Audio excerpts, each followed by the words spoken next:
नमस्कार दोस्तों, आपका स्वागत है मेरे YouTube channel UFS update for stocks. तो आज है 1 जुलाई और आज के इस लेटेस्ट अपडेट वाला वीडियो को स्टार्ट करते हैं बिना किसी देरी के। तो सबसे पहले अपडेट है ऑटो। देखिए ये नया मंथ स्टार्ट हो गया तो अब तो ऑटो कंपनीज का अपडेट आना शुरू होगा। ओके, तो आइशर मोटर्स की तरफ से अपडेट आया है। ओके, कि इनका बिजनेस कैसा रहा जून महीना में। ओके, तो कैसा रहा एक बार देख लेते हैं। एक्चुअली अच्छा ही रहा इनका अपडेट। ओके, आप देख सकते हैं the two wheeler company in June post 22% year on year growth. Okay, तो ये वॉल्यूम का बात हो रहा है कि कितने नंबर ऑफ टोटल इनके टू व्हीलर्स और ट्रक्स वाला भी इनका बिजनेस है ना, तो टोटल वो कितना बिका। ओके, तो टोटल कितना पिछले साल जो 73,000 था वो बढ़ के 89,540, मतलब पिछले साल के कंपैरिजन में करीब करीब 22% ग्रोथ है। ओके, एस्टिमेट कितना था पता है, 86,000 व्हीकल्स का टोटल सेल होने का एस्टिमेट था, बट ये 89,000 हो गया। तो अच्छा कहेंगे कंपनी ने एस्टिमेट को बीट किया है। ओके, थोड़ा और आगे बढ़ जाते। ओके, आप यहाँ पे देख सकते हैं the total export. Okay, so stellar 79% rise to, तो और एक्सपोर्ट अगर बोला जाए तो 79 मतलब 80% करीब बढ़ गया। तो ये बहुत अच्छा एक्चुअली आंकड़ा है। ओके, इसमें एक्चुअली मेन जो रॉयल एनफील्ड बाइक्स है ना उनका ही कॉन्ट्रीब्यूशन रहता है। ओके, चलिए आते हैं नेक्स्ट न्यूज़ पे। तो डिक्सन टेक्नोलॉजीज की तरफ से, तो इन्हें आई थिंक कुछ दिन पहले भी नुवामा ने डाउनग्रेड किया था और अभी फिर से मॉर्गन स्टैनली ने भी इन्हें डाउनग्रेड कर दिया। ओके, तो आई थिंक थोड़ा अलर्ट होने का टाइम हो गया। जब इतने सारे ब्रोकरेजेस डाउनग्रेड करना तो थोड़ा हमें अलर्ट हो जाना चाहिए। ओके, और डाउनग्रेड करके क्या अंडरवेट का रेटिंग दिया। ओके, अंडरवेट मतलब समझते हैं ना, मतलब मार्केट के हिसाब से ये कंपनी उतना नहीं भागेगा, तभी जो है हम अंडरवेट का रेटिंग देते हैं। तो एक बार रीज़न भी समझ लेते हैं कि आखिर अंडरवेट का रेटिंग क्यों दिया गया।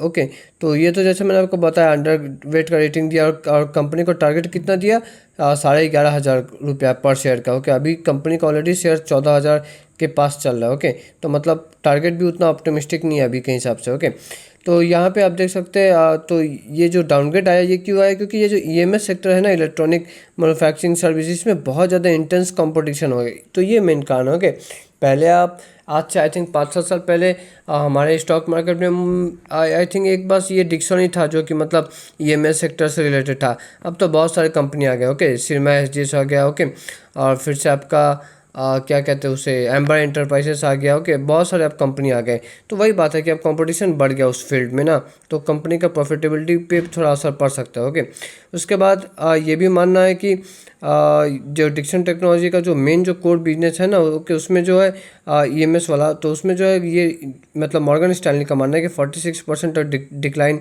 आ सकता है EMS related burn in business में इनका। ओके, तो ये भी थोड़ा बैड न्यूज़ आप कह सकते हो। कि और अभी देखिए पहले क्या होता था कि पहले बाहर कंट्री से कंपोनेंट आता था, उसे असेंबल करके इंडियन कंपनी जो है मोबाइल या फिर वाट एवर कुछ भी बनाती थी। लेकिन अब रिसेंटली डिक्सन जो है इन्होंने अपना खुद का कंपोनेंट मैन्युफैक्चरिंग मतलब स्टार्ट कर दिया। ओके, ये अब बाहर से कंपोनेंट नहीं खरीदेंगे, खुद से मैन्युफैक्चर करेंगे। बट ये मानना है मॉर्गन स्टैनली का कि इसमें जो है बहुत सारे चैलेंजेस आ सकते हैं। ओके, एग्जीक्यूशन का चैलेंजेस। ओके, ऊपर से दूसरे जो कंपनी से मतलब टाई अप करके जो टेक्नोलॉजी पे जो डिपेंडेंस है डिक्सन का, ये भी एक चैलेंज हो सकता है।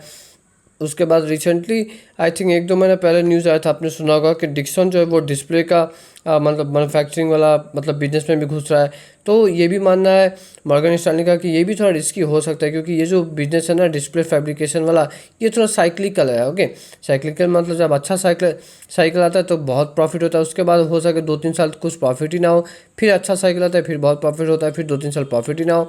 तो ये मानना है मॉर्गन स्टैनली का। ओके, किसी भी ब्रोकर को देखिए अंधा होकर नहीं फॉलो करना चाहिए। जब कंपनी का रिजल्ट आए और फिर जो मैनेजमेंट का कमेंट्री है उस पर हमें एक्चुअली ज़्यादा ध्यान देना चाहिए। ओके, ये मॉर्गन स्टैनली का अपना पर्सनल ओपिनियन था, बट कुछ और भी तो हो सकता है ना मार्केट में।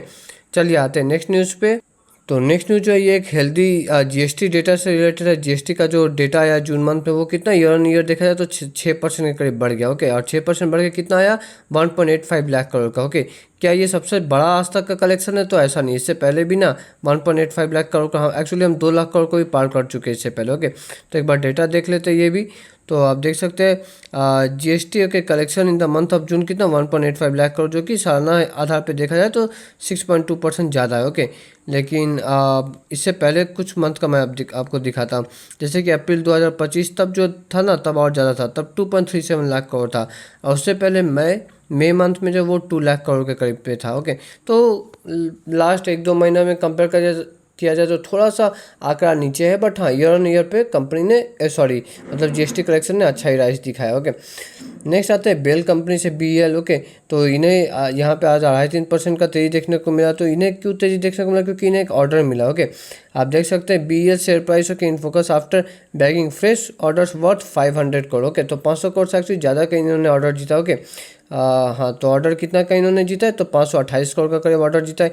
ये ऑर्डर क्या चीज़ से रिलेटेड है? तो आप देख सकते हैं major orders receive okay include radar बनाना, ओके, कम्युनिकेशन इक्विपमेंट बनाना, EVMs okay, jammer shelters okay, control centre. तो ये सब बनाने के लिए इन्हें जो है ऑर्डर मिला। ओके, कंपनी अच्छी है, बट हाँ थोड़ा वैल्यूएशन आई थिंक अभी ज़्यादा है। ओके, तो अभी थोड़ा ट्रैक करना ज़्यादा अच्छा रहेगा, बट अभी आँख बंद करके निवेश करने का समय नहीं है। ओके, निवेश करने का समय मार्च अप्रैल मंथ में था, ठीक है। तो लेकिन अभी जो है आई थिंक थोड़ा मार्केट का मतलब वैल्यूएशन जो है ना, ओवरऑल मार्केट का वैल्यूएशन मुझे हल्का सा ज़्यादा ही लगता है। ओके, मतलब अट्रैक्टिव तो नहीं कर सकते, मैं ये बोल रहा हूँ। ओके, चलिए आते हैं नेक्स्ट न्यूज़ पे। तो ये है एम्बर एंटरप्राइजेज से रिलेटेड। तो आज शेयर में करीब 4.5-5% का तेज़ी देखने को मिला। तेज़ी का कारण भी एक बार समझ लेते हैं। तो देखिए ये एम्बर एंटरप्राइजेज जो है ना, ये BESS मतलब battery storage system, battery energy storage system में ये बिजनेस में मतलब जा रहे हैं। फिर से EV चार्जिंग का भी बिजनेस में ये मतलब अपना कदम रख रहे हैं। ओके, इनका एक्चुअली एक सब्सिडियरी है। ओके, एक मिनट, हाँ, तो इनका एक सब्सिडियरी आप यहाँ पे देख सकते हैं, बहुत अजीब सा नाम है, ILJNS ऐसा कुछ नाम है। तो ये जो इनका सब्सिडियरी है ना, ये सब्सिडियरी एक कंपनी को खरीदेगी जिसका नाम है पावर वन। ओके, और ये जो पावर वन कंपनी ना, पावर वन माइक्रो सिस्टम, यही कंपनी जो है बैटरी एनर्जी या स्टोरेज सिस्टम EV चार्जिंग में काम करती है। ओके, तो इससे बेसिकली आप नया बिजनेस का वर्टिकल्स ओके, नया मतलब सेक्टर में बेसिकली आप कह सकते हैं कंपनी घुस रही है। ओके, एक बार थोड़ा डिटेल्स में न्यूज़ को कवर कर लेते हैं। तो आप देख सकते हैं बेंगलोर बेस्ड कंपनी, मतलब ये वही पावर वन जो मैंने आपको बताया ना माइक्रो सिस्टम, जिसे एम्बर एंटरप्राइज खरीदेगी, उसके बारे में बोला जा रहा है कि the Bangalore based company offers comprehensive solution for battery energy storage system, solar inverters, EV chargers okay, UPS। Okay, तो बेसिकली एम्बर एंटरप्राइजेस इस कंपनी को खरीद रही है जो कि ये सब काम करती है। ओके, तो एम्बर एंटरप्राइजेस भी अच्छा कंपनी जैसे डिक्सन टेक्नोलॉजी की, लेकिन हाँ डिक्सन जितना मतलब लीडर पोजीशन नहीं कमांड करती, बट हाँ फिर भी ये भी अच्छा कंपनी है। चलिए आते हैं नेक्स्ट न्यूज़ पे। तो एक्मी सोलर, तो ये company I think last year he list हुआ था। ओके, और इसे जो है एक बहुत ऑप्टिमिस्टिक टारगेट दिया गया। ओके, एक ब्रोकर की तरफ से। ओके, और टारगेट दिया कितना गया क्या है, तो एक मिनट में आपको दिखाता हूँ। तो हाँ, तो ये कंपनी को टारगेट दिया गया। ओके, करीब करीब 347 रुपीज़। अभी देखिएगा ना, अभी कंपनी करीब 250 रुपये पे ट्रेड करी है। टारगेट दिया है करीब करीब 350 के, मतलब अभी के करंट प्राइस से देखा जाए ना, तो करीब करीब मोटा मोटी 40% अपसाइड का टारगेट दिया गया है। तो ये ऑप्टिमिस्टिक टारगेट है। ओके, एक बार थोड़ा रीज़न भी समझ लेते हैं कि इतना अच्छा टारगेट दिया क्यों गया है। तो आप देख सकते हैं मल्टीपल प्रोजेक्ट्स, तो बहुत सारे प्रोजेक्ट्स ये कंपनी ने कमीशन किया। ओके, जिससे कि इनका मतलब एग्जीक्यूशन बहुत अच्छा हो रहा है। ओके, जब ये कंपनी लिस्ट हुई थी ना, तब इनका ऑपरेशनल कैपेसिटी था सिर्फ 1.3 गीगावाट्स, वो अभी बढ़कर 2.9 मतलब डबल से ज़्यादा हो गया। ओके, तो ये भी कंपनी ने बहुत अच्छा मतलब परफॉर्मेंस दिखाया। तो इसीलिए कंपनीज को जो है मतलब इतना ऑप्टिमिस्टिक टारगेट दिया गया। ओके, ये जो कंपनी अपना जो कैपेसिटी बढ़ा रही है, तो इससे क्या होगा फ्यूचर में अर्निंग्स ग्रोथ, अर्निंग प्रॉस्पेक्ट्स जो है वो ज़्यादा अच्छे होंगे। ओके, तो ये न्यूज़ है इस कंपनी से रिलेटेड। चलिए आते हैं नेक्स्ट न्यूज़ पे। तो नेक्स्ट न्यूज़ है ओलेक्ट्रा ग्रीनटेक, जो कि इलेक्ट्रिक बसेस बनाने वाली एक कंपनी है।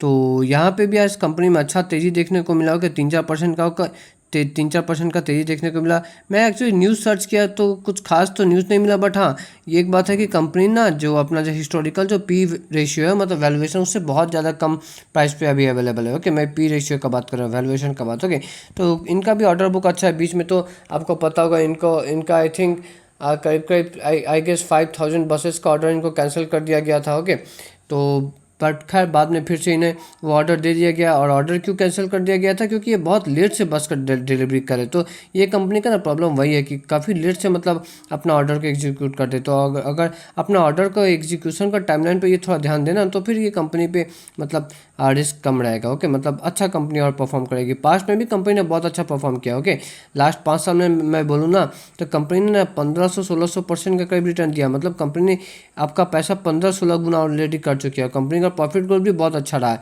और फ्यूचर में भी अच्छा रहने का आशा मतलब पूरा उम्मीद है। बस ये कि इन्हें अपना एग्जीक्यूशन थोड़ा जल्दी करना पड़ेगा। ओके, तो आपके पास अगर कम लेवल पे है तो आप होल्ड करे। और एक बात मैं और आपको बता रहा हूँ, देखिए निफ्टी 50 तो अभी ऑलमोस्ट ऑल टाइम हाई के आसपास चल रहा है। ऑल टाइम हाई तक करीब 26,200 पे था। ओके, और अभी निफ्टी 26,200। ओके, और अभी निफ्टी कितना पे, अभी निफ्टी है आपका करीब करीब 25,600-700 के बीच में, 25,500-600 के बीच में चल रहा है। ओके, तो ये निफ्टी तो अब ऑलमोस्ट ऑल टाइम पे हाई पे आ गया, बट ये शेयर आपको पता है अभी भी अपना ऑल टाइम हाई से ना 30-40% के करीब डिस्काउंट पे मिल रहा है। ओके, 35-40% करीब डिस्काउंट पे मिल रहा है। तो अगर आपको ऐसा शेयर चाहिए जो कि डिस्काउंटेड पे मिले या हाई ग्रोथ वाला, तो ये शेयर पे आप एक बार मतलब विचार कर सकते हैं।